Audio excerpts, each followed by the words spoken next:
বিশ্ব ক্রিকেটের নজর এখন ফ্র্যাঞ্চাইজি লিগের সবচেয়ে বড় আসর আইপিএলের দিকে। ভারতীয় এই ঘরোয়া আসরে ইতোমধ্যেই ব্যস্ত সময় কাটাচ্ছে বিশ্বের বাঘা বাঘা সব ক্রিকেটাররা। এর মধ্যেই আবার আগামী 11 এপ্রিল থেকে শুরু হচ্ছে পাকিস্তানের ঘরোয়া আসর পিএসএল। এই দুই আসরের জন্য যখন বাকি সব দল আন্তর্জাতিক খেলা থেকে বিরতিতে রয়েছে, ঠিক তখনই টেস্ট সিরিজ খেলতে মাঠে নামছে বাংলাদেশ ও জিম্বাবুয়ে। বাংলাদেশের মাটিতে অনুষ্ঠিত হতে যাওয়া এই সিরিজকে ঘিরে এবার নতুন উন্মাদনা লক্ষ্য করা যাচ্ছে জিম্বাবুয়ে শিবিরে। আর তাই তো বড় বড় সব তারকা নিয়ে বাংলাদেশে আসছে তারা। আগামী 20 এপ্রিল থেকে শুরু হতে যাওয়া এই সিরিজের জন্য ইতোমধ্যেই শক্তিশালী স্কোয়াড ঘোষণা করেছে জিম্বাবুয়ান বোর্ড। স্যান্ডেলিনা সো, রূপচর্চায় আভিজাত্য। যেখানে আছেন চোট কাটিয়ে ফেরা অভিজ্ঞ অলরাউন্ডার শন উইলিয়ামস ও অভিজ্ঞ ক্রেইগ আরভিন।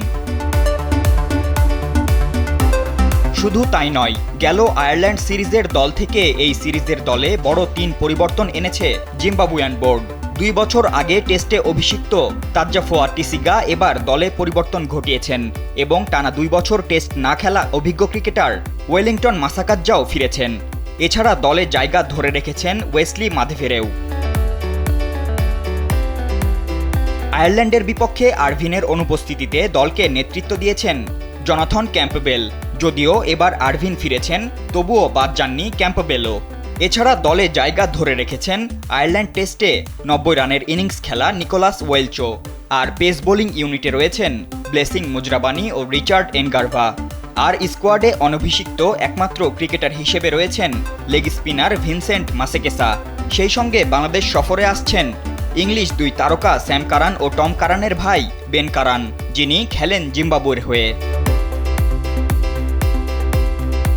বাংলাদেশ সফরকে সামনে রেখে জিম্বাবুয়ের প্রধান কোচ জাস্টিন স্যামন্স হুঙ্কার দিয়ে জানিয়েছেন, ছেলেরা দেশের জন্য নিজের সেরাটা উজাড় করে দেবে। বাংলাদেশের কন্ডিশনের কথা মাথায় রেখে ভারসাম্যপূর্ণ দল গঠনের দিকেই মনোযোগ দেওয়া হয়েছে। বাংলাদেশ সফরে টাইগারদের বিপক্ষে 2টি টেস্ট খেলবে জিম্বাবুয়ে। প্রথম টেস্ট অনুষ্ঠিত হবে সিলেট আন্তর্জাতিক ক্রিকেট স্টেডিয়ামে, যা শুরু হবে 20 এপ্রিল।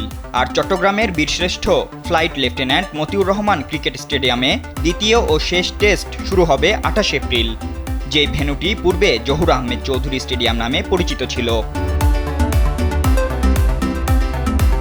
ফাতিন ইশরাক, কালবেলা।